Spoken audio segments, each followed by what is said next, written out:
तो आदाब, नमस्कार, गुड इवनिंग, सत श्री अकाल। एक बार फिर आप तमाम लोगों का स्वागत है क्राइम तक की कहानी की इस एपिसोड में। उम्मीद है पूरी फैमिली अच्छी होगी। आस्था, अंधविश्वास, यकीन, मौत का डर, जिंदगी की चाहत, ये वो चीजें हैं जो हमारे आसपास अलग अलग शख्स में हमें दिखाई देती हैं। और इन सारी चीजों की वजह से बहुत बार कई सारी कहानियां बनती हैं। लेकिन आज जो मैं आपको कहानी सुनाने जा रहा हूं, इसकी कोई दूसरी मिसाल है नहीं। ये न सिर्फ हैरत अंगेज है, ये न सिर्फ यकीन करने लायक नहीं है। जिस शख्स की ये कहानी है उस पर खुद कई लोग हंस सकते हैं, कई लोग उसे अंधविश्वासी बोल सकते हैं, कई लोग उसे उसका पागलपन कह सकते हैं। लेकिन जो कुछ उसने किया और उसके पीछे की जो उसकी सोच है या उसके पीछे जो उसका यकीन है, उसको सुनने के बाद ज्यादातर लोगों को उससे हमदर्दी होगी, उस पर हंसी नहीं आएगी। कुछ वक्त पहले की बात है, कुछ साल पहले की। एक मुझे याद है, बिहार में आईपीएस अफसर थे डीके पांडा। आप लोगों ने भी देखा होगा, अगर नहीं है तो कहीं गूगल में आप उनको देख सकते हैं। न्यूज़ चैनल पे बड़े एक ज़माने में छाए थे। ये आईपीएस अफसर थे और पुलिस अफसर एक बड़े सीनियर बिहार के, डीके पांडा। लेकिन एक रोज़ अचानक उनकी जो तस्वीर आई और जिस हुलिये में वो सामने आए तो सभी चौंक उठे। पुलिस का ऐसा चेहरा शायद ही किसी ने पहले देखा होगा। वो अचानक राधा के भेष में सामने आने लगे और अपने आप को उन्होंने राधा बताना शुरू किया। उसको लेके उस वक्त बड़ी चर्चाएं हुई, बड़ी बातें हुई, बड़ी स्टोरीज चली, फ्रंट पेज पे उनकी तस्वीरें छपी, हेडलाइन चली। तो आईपीएस अफसर एक डीके पांडा जो अचानक कहते हैं कि उनके सपने में कुछ चीज़ें आई, उसके बाद उन्होंने राधा का श्रृंगार किया और वो अपने आप में राधा को महसूस करते हैं। तो बहुत सारी फिर बाद में खैर उन्होंने नौकरी भी छोड़ी, वीआरएस लिया। तो एक ऐसी कहानी सामने आई थी कि एक पुलिस अफसर, कोई आम आदमी नहीं, और वो अचानक एक दिन इस तरह से सामने आए। वो मैंने इसलिए दिया कि जो आज की कहानी है तो मुझे कहीं ना कहीं पांडा साहब की याद आ गई थी। क्या आप यकीन करेंगे कि इस देश में कोई ऐसा शख्स हो जो पिछले 32 सालों से 32 ईयर्स औरतों के श्रृंगार में ही रहा हो। हर दिन वो सुबह उठ के सजता है, श्रृंगार करता है, औरतों के सारे कपड़े पहनता है, सुहाग की साड़ी पहनता है, कान में झुमका पहनता है, नाक में नथिया पहनता है, हाथ में बालियां पहनता है और पूरा 16 श्रृंगार करता है। और इसके बाद वो घर से निकलता, अपने काम पे जाता है और पूरे दिन फिर उसी भेष में वैसे ही औरत बनकर वो काम करता है और फिर घर लौटता है। फिर अगले दिन से सुबह की शुरुआत उसकी इसी तरह से होती है।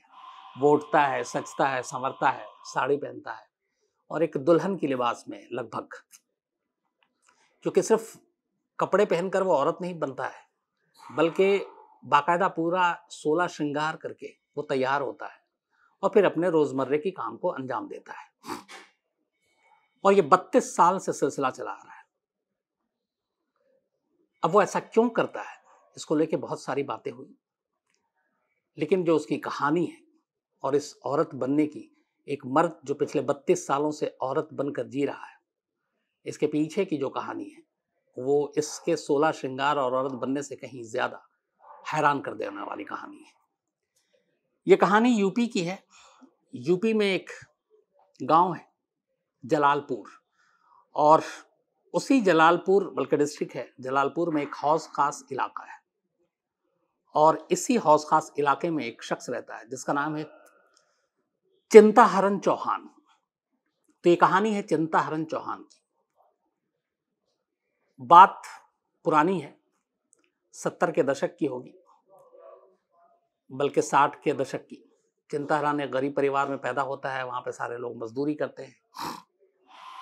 जब चिंताहरण की उम्र सिर्फ 14 साल थी तब उसके घर वालों ने उसकी शादी कर दी। शादी के बाद कुछ महीने तो ठीक था, लेकिन फिर साल भी पूरा नहीं हुआ और चिंताहरण की पहली वाइफ की डेथ हो गई 14 साल की उम्र में। एक तरह से बाल विवाह को लेकर हमारे देश में बहुत कानून है, लेकिन जब मैं बात कर रहा हूँ 60-70 के दशक की, तो उस वक्त बहुत ज़्यादा अवेयरनेस नहीं थी, मीडिया नहीं था, सोशल मीडिया नहीं था, अखबारें हुआ करते थे बस, न्यूज़ चैनल भी नहीं थे। तो और हमारे गांव में और ऐसी जगहों पे बच्चों की ये शादी आम बात थी। तो चिंताहरण भी इससे अछूता नहीं रहा था। 14 साल की उम्र में शादी हो गई, लेकिन पहली बीवी की मौत हो गई। मौत के बाद पहली बीवी के अब रोजी रोटी कमाने के लिए चिंताहरण यूपी छोड़ता है, गांव छोड़ता है और वो पहुंच जाता है कोलकाता। कोलकाता में जाकर अब वो छोटी मोटी मजदूरी, पहले ईंट के भट्टी में काम करना, ये सारी चीजें शुरू करता है। फिर एक रोज उसे एक दूसरी नौकरी मिलती है। वहां पे जो मजदूर लोग काम करते थे अलग अलग जगहों पर, उन मजदूरों तक खाना पहुंचाने का, कई लोगों के पास टेंडर था तो दिन में मजदूरों को खाना पहुंचाते 2 वक्त का, तो उसके लिए उन्हें कुछ आदमी चाहिए था। तो उसमें एक चिंताहरण चौहान, तो ये भी था। तो ये करता क्या कि मजदूरों के खाने के लिए पहले ये राशन लेता, फिर वो खाना कोई और बनाता, फिर वो उसको वहां पे डिलीवर करता। ये चीजें चलती रही। इत्तेफाक से जिस दुकान से ये राशन लेता था कोलकाता में, उसका मालिक जो था दुकान का, वो चिंताहरण की कामयाबी, मतलब ईमानदारी और उसकी मेहनत और इन सारी चीजों को देख के कैसे लगन से काम करता, वो बड़ा प्रभावित हुआ। उस राशन के दुकानदार की एक बेटी थी जो शादी के लायक हो गई थी। अब तक चिंताहरण की भी उम्र 20-22 साल हो गई थी। कोलकाता में अपना ठीक ठाक नौकरी, सब कुछ चल रहा था। इसी दौरान में उस राशन के दुकान के मालिक ने देखा कि चिंताहरण शरीफ लड़का, अच्छा लड़का है। उसने अपनी बेटी की शादी का प्रस्ताव रखा उसके सामने। चिंताहरण तैयार हो गया, पर उसने घर वालों को कुछ नहीं बताया। इसके बाद उस दुकानदार की बेटी से चिंताहरण की शादी हो जाती है। चिंताहरण की दूसरी शादी थी। अब चिंताहरण अपनी दूसरी बीवी के साथ कोलकाता में, उसका धंधा भी ठीक चल रहा था, खुश, ठीक ठाक जिंदगी बीत रही थी। लेकिन इसी दौरान चिंताहरण के साथ काम करने वाले कुछ और लोग थे जो उसी के गांव के थे, यूपी के। उनको उसकी शादी के बारे में पता चलता है। वो यूपी में उसके गांव तक ये खबर पहुंचा देते हैं कि चिंताहरण ने दूसरी शादी कर ली है और वो एक बंगाली लड़की है। गांव वालों तक ये जब खबर पहुंची तो चिंताहरण के माँ बाप इसको लेके परेशान हुए, गुस्सा हुए।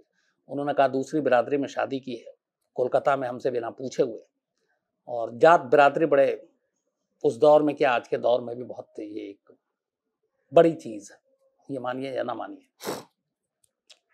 तो घर वालों को पता चला कि एक बंगाली लड़की से शादी की, घर वाले नाराज हो गए और उन्होंने कहा कि हम इस रिश्ते को नहीं मानेंगे।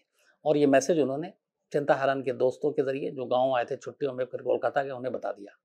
अब चिंताहरण पारिवारिक आदमी था, उसे लगा उसके माँ बाप जो है वो नाराज हो गए हैं, ये ठीक नहीं है। तो उसने सोचा कि मैं समझाऊंगा। चिंताहरण एक रोज कोलकाता से बिना अपने उस दुकानदार ससुर जो हो चुके थे उनको या अपनी पत्नी को कुछ बताए, वो कोलकाता से यूपी पहुंच जाता है। अच्छा, जब उसकी शादी हुई और वो तमाम लोग थे, उसने कभी अपने गांव का पता बताया नहीं था कि यूपी में वो कहाँ रहता। बस इतना पता था कि यूपी में किसी बड़े जिले का नाम बता दिया, एग्जैक्ट पता नहीं मालूम था। अब एक रोज सोकर उठी चिंताहरण की पत्नी, उसने देखा पति गायब। अब ससुर भी उसे ढूंढ रहा है, बीवी का रो रो कर बुरा हाल। और ये इधर गांव पहुंच गया। गांव में माँ बाप ने कहा कि हम किसी भी कीमत पे शादी को नहीं मानेंगे, बल्कि फिर ये भी कहा कि अब तुम कोलकाता भी नहीं जाओगे, क्योंकि तुम जाओगे तो तुम फिर उसके पास भी जाओगे। माँ बाप को नाराज करना नहीं चाहता था, इसलिए चिंताहरण गांव में ही रुक गया। छोटी मोटी मजदूरी करने लगा, कोलकाता नहीं गया। साल बीत गया। 1 साल के बाद उसे एहसास होता है कि मैंने गलत किया है और चोरी छुपे चला आया हूँ। पत्नी को भी पता नहीं है, ससुर को भी पता नहीं है, क्या सोचेंगे मेरे बारे में। तो फिर से अपने घर वालों को ये बोलकर कि वो नौकरी के लिए जा रहा है, और ये नहीं बताता कि कोलकाता जा रहा है, और कोलकाता पहुंच जाता है। कोलकाता पहुंचकर वो अपने ससुराल पहुंचता है। ससुर उसे देखता है, रोना शुरू कर देता है। उससे गुस्सा भी होता है, उसे झड़कता भी है। चिंताहरण को लगा कि जो उसने किया उसके लिए ये सब कुछ होना ही चाहिए था उसके साथ। लेकिन जब ससुर ने बताया कि तुम जब छोड़ कर गए, तुम्हारी पत्नी ने तुम्हारा बहुत इंतजार किया, रास्ता थका, उसे लगा कि तुम इधर उधर कहीं हो, कहीं मुसीबत में हो, फंस गए हो, या घर चले गए, लौट आओगे। लेकिन इंतजार लंबा होता गया, दिन हफ्ते में, हफ्ता महीने में बदलता गया, और तुम नहीं लौटे। और वो इस बात को बर्दाश्त नहीं कर पाई। और तुम्हारे जाने के कुछ महीने बाद ही, जब उसकी उम्मीद खत्म हो गई कि तुम लौट कर आओगे, एक रोज उसने खुदकुशी कर ली। ये सुनकर चिंताहरण हद से ज्यादा अफसोस और गम में डूब गया। उसे लगा कि उसकी वजह से उसकी पत्नी ने जान दे दी। और ये बात उसके दिल में बैठ गई। लेकिन जो होना था हो चुका था। चिंताहरण की गलती की वजह से उसकी पत्नी सुसाइड कर चुकी थी। वो फिर कुछ वक्त कोलकाता में रहा, उसका दिल लगा नहीं। अब फिर से वो वापस गांव आ जाता है। गांव आकर अपने माँ बाप रिश्तेदारों को सारी बात बताता है। फिर वो भी कहते हैं कि चलो अब एक नई जिंदगी शुरू करो, उसे भूल जाओ, उस गम को भूल जाओ। और चिंताहरण गांव में ही फिर से मजदूरी करने लगता है। फिर घर वाले कहते हैं कि इसको वापस ढर्रे पे लाने के लिए, चूंकि अभी पूरी जिंदगी पड़ी है और इस गम से निकालने के लिए इसकी शादी कर दी जाए। तो माँ बाप के कहने पर, उनके फोर्स करने पर चिंताहरण की एक बार फिर से शादी कर दी जाती है। ये चिंताहरण की तीसरी शादी थी। इस शादी से उसके बच्चे भी होते हैं। 3 बच्चे पैदा हुए। उसके बाद धीरे धीरे और भी उसके बच्चे पैदा हुए और अगले कुछ सालों तक सब कुछ ठीक था। इस दौरान में चिंताहरण को अपनी दूसरी पत्नी, जो कोलकाता की थी, बंगाली लड़की, वो सपने में आना शुरू हो जाती है और हमेशा आकर वो उससे शिकायत करती कि तुमने मेरे साथ बुरा किया। जब वो सपने में आना शुरू होती है उसके बाद चिंताहरण की अब जिंदगी भी बदलने लगती है। चिंताहरण अचानक बीमार पड़ने लगता है। डॉक्टर वॉक्टर को दिखाते हैं घर वाले, कुछ बीमारी समझ में नहीं आती, लेकिन वो कमजोर होता जा रहा था। इस दौरान में लगातार उसकी पत्नी हर दिन सपने में आ रही है, दूसरी वाली। फिर अचानक परिवार में मौत का सिलसिला शुरू हो जाता है। बीमार चिंताहरण पड़ा, लेकिन उसके फादर, उसके पिता, जो बिल्कुल ठीक ठाक थे, राम जीवन, एक रोज अचानक उनकी मौत हो गई। अभी परिवार अपने मुखिया राम जीवन की मौत के सदमे से उबर भी नहीं पाया था कि उसके कुछ महीने बाद ही उसके छोटे भाई, बल्कि पहले बड़े भाई छोटू, बड़े भाई का नाम छोटू था, उसकी मौत हो गई। छोटू की मौत के फिर कुछ महीने के अंदर अंदर छोटू की वाइफ इंद्रावती की मौत हो गई। इंद्रावती की मौत के बाद उसके 2 बच्चों की मौत हो गई। इस बीच में चिंताहरण की मां की भी मौत हो चुकी थी। तो बड़े भाई, उसकी पत्नी और 2 बच्चों की मौत के बाद अब उसके छोटे भाई बदायूं, उसकी डेथ हो गई। उसकी डेथ के बाद उसके एक और भाई की 3 बेटियां थी, उन तीनों की डेथ हो गई। 4 बच्चे थे, उनकी भी डेथ हो गई। कुल मिलाकर बेहद कम वक्त में इस परिवार के 14 लोगों की मौत हो गई। और पूरे गांव में यह था कि अचानक क्या हो गया है। चिंताहरण के परिवार को जो एक एक कर जान जा रही है। माँ, बाप, भाई, बड़ा भाई, छोटा भाई, उनकी पत्नियां, उनके बच्चे, और यहां तक कि खुद चिंताहरण के भी 2-3 बच्चे, 3 बच्चे बल्कि, इनकी मौत हुई। चिंताहरण और पूरा परिवार परेशान। अब घर में परिवार के नाम पे बचा कौन? एक चिंताहरण, उसकी पत्नी और 2 बच्चे, सिर्फ टोटल 14 लोगों की मौत हो चुकी थी। पूरा परिवार सदमे में था। दूसरी पत्नी लगातार सपने में आ रही थी और शिकायत कर रही थी कि तुमने मुझे छोड़कर अच्छा नहीं किया। अब चिंताहरण डरने लगा। उसे लगा 14 लोगों की मौत हो गई, अब जो बाकी बचे हैं इनकी भी बारी आएगी और ये सब मारे जाएंगे, हम भी मारे जाएंगे।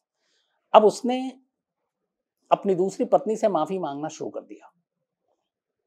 वो माफी मांगता, फिर उसके बाद हर रोज लगभग पत्नी सपने में आती और ये बात वो सबसे शेयर भी करता। अब वो सपने में भी पत्नी से माफी मांगने लगा। उसने कहा कि मुझसे गलती हो गई, मुझे तुम्हें बिना बताए हुए नहीं आना चाहिए था और तुम्हारी जान वक्त से पहले गई, उसके लिए मैं जिम्मेदार हूं, मुझे माफ कर दो।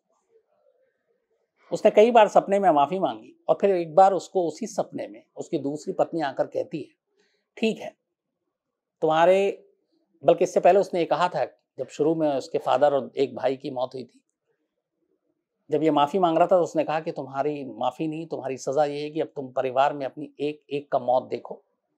जिस तरह से मैं गुजरी हूं, अब तुम्हें उसका दर्द का एहसास होगा। तो जब 14 लोगों की मौत हो गई, उसने माफी मांगी। तो एक रोज सपने में उसकी दूसरी, वही बंगाली पत्नी, उसने कहा कि ठीक है मैं तुम्हें माफ कर दूंगी, शर्त एक है। शर्त यह है कि कल से तुम औरत के वेशभूषा में रहोगे, तुम औरत बनकर जियोगे। और उसकी वजह यह है ताकि जब तुम औरत बनकर रहो तो मैं तुम्हारे साथ रहूं। मैं तुम्हारा साथ नहीं छोड़ सकती और मैं तुम्हारे साथ तभी रहूंगी जब तुम एक औरत बनकर रहोगे। और अगर तुमने ऐसा नहीं किया तो बाकी बचे हुए लोगों के परिवार की मौत को देखने के लिए तैयार हो। इसने वादा किया सपने में कि ठीक है, तुम जैसा कह रही हो मैं वैसा ही करूंगा। 1989 की बात है ये, जब महीना याद नहीं उसको ठीक से, लेकिन 1989 की बात है, जब आखिरी दिन सपने में उसने कहा कि हाँ, मैं तुम्हारी शर्त मानता हूं, मैं अब औरत बनकर ही जीऊंगा जब तक जीऊंगा। और वो कहती है कि तुम 16 श्रृंगार करोगे, औरतों के भेष में रहोगे, अपना हर काम यही करोगे। तुम जब भी घर से बाहर निकलोगे सुबह से शाम तक तुम औरत के ही लिबास में रहोगे और औरत बनकर ही रहोगे। चिंताहरण उसकी इस शर्त को मान लेता है। अगले दिन सुबह उठता है, अपने ही घर की औरतों की वो साड़ी उठाता है, उनके कपड़े उठाता है, मेकअप करता है, कान में झुमका पहनता है, हाथ में बाली पहनता है, सिंदूर लगाता है, नाक में नथिया पहनता है। और जब वो इस तरह से तैयार होकर घर के बाहर निकलता है तो पहले तो घर के लोग हंसते हैं, फिर जितने अड़ोस पड़ोस के लोग थे वो हंसते हैं, फिर वो खेत पे जाकर मजदूरी कर रहा होता तो वहाँ बाकी मजदूर उसे देखकर हंसते हैं, और वो सबकी हंसी को नज़रअंदाज करता है और अपना काम करता है और घर चला आता है। और उसके बाद से उसने ये सिलसिला बना लिया। इत्तफाक की बात है कि उसकी उस वक्त भी तबीयत ठीक नहीं थी, लेकिन इसके बाद उसकी सेहत सुधरने लगी। धीरे धीरे वक्त बीता, लोग हंसने लगे, लेकिन फिर उनको भी आदत पड़ गई और उनकी भी हंसी रुक गई। पर उसने किसी से शेयर नहीं किया था तब तक बात। उसके बाद 89 गुजर गया, 90 आया, 1990। वो पहला साल था जो पिछले कई सालों के बाद ऐसा गुजरा जिसमें उसके परिवार में किसी भी शख्स की मौत नहीं हुई। इस चीज ने उसके इस सोच को, इस विश्वास को और भी पक्का कर दिया, पुख्ता कर दिया कि जो उसकी दूसरी पत्नी है, जो कुछ उसने कहा था वो सही है। उसकी शर्त मान ली है, उसने शायद माफ कर दिया है, बट ये है कि अब औरतों की तरह ही रहना है तो अब ऐसे ही रहूंगा ताकि अपनी जान और अपने बाकी बचे हुए परिवार की जान को बचा सके। और फिर उसने रूटीन बना लिया। धीरे धीरे वक्त गुजरा। आज हम 2021 में हैं। करीब 68 साल की उम्र हो चुकी है चिंताहरण चौहान की। आज भी चिंताहरण चौहान वैसे ही साड़ी में, वैसे ही श्रृंगार के साथ रहता है, वैसे ही अपने सारे काम करता है। उसके 3 बच्चे हैं, बच्चे बड़े हो गए, बच्चे ठीक हैं, और पूरा जो घर है वो खुशहाल है। वो 14 लोगों के बाद इसके बाकी बचे हुए परिवार में से किसी की जान नहीं गई। इसके बाद जब थोड़ा बीच में वक्त बीता और उसे लगा कि अगले 2, 4, 5 साल में कोई मौत नहीं हुई, तब उसने लोगों से पहली बार और अपने परिवार से ये खुलासा किया। उसने बताया कि तुम अचानक एक सुबह उठकर औरतों के लिबास में क्यों आए। तब उसने कहानी सुनाई कि मेरे सपने में मेरी दूसरी पत्नी आती थी और उसने ये शर्त रखा था कि अगर तुम ये रहोगे, तुम औरतों के लिबास में औरत बनकर रहोगे तो मैं तुम्हारे पास रह सकती हूँ, और जब तक तुम ऐसा करोगे तुम्हारे परिवार में और कोई मौत नहीं होगी।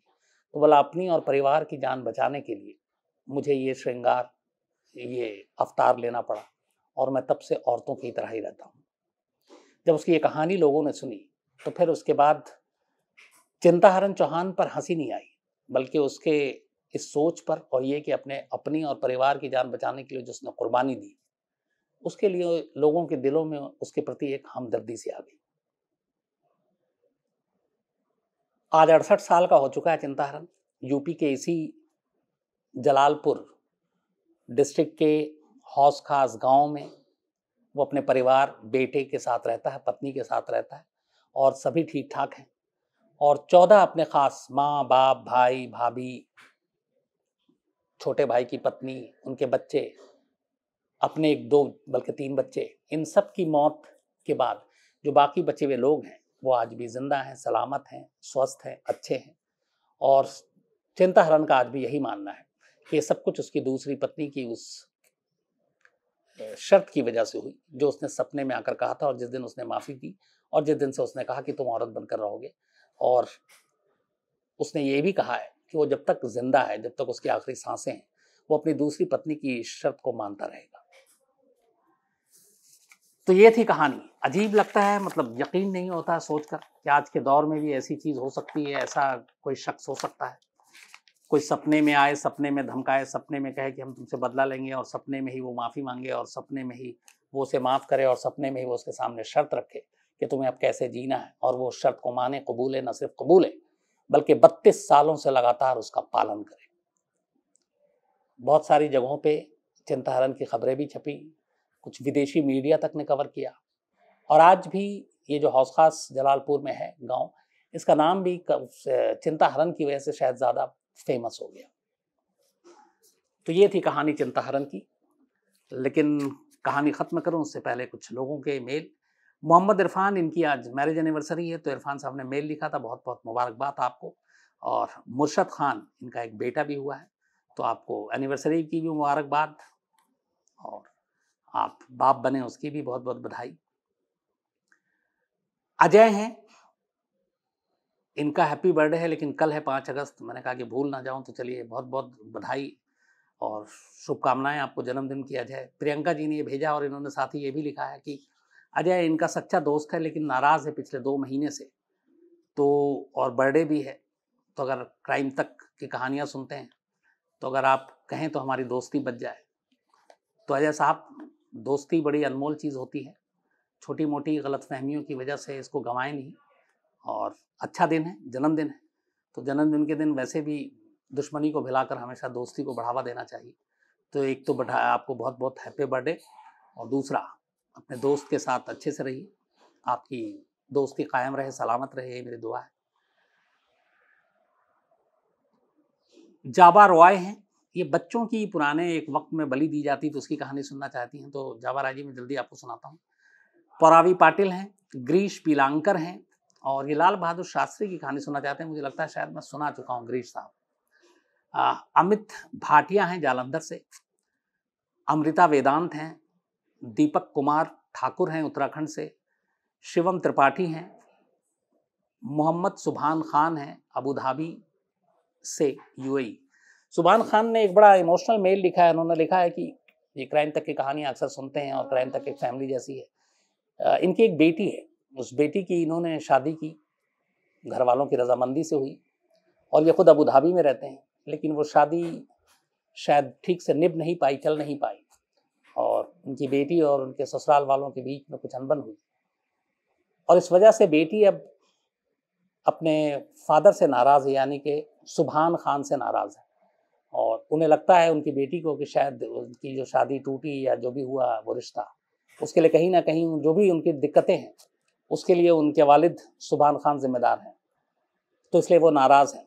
मेरा मानना है फिर वही दूसरी वाली बात यहाँ पे आ जाएगी जो पहली कही थी मैंने, कि कई चीज़ें ज़िंदगी में होती हैं, कई बार ऐसे मसले मसाइल आते हैं, लेकिन माँ बाप का रिश्ता बड़ा पाक होता है, बड़ा होता है, और बच्चों के लिए ख़ास तौर पर। तो अगर थोड़ी बहुत कोई शिकायतें हैं तो ज़रूर आपस में बैठ करके बात करनी चाहिए।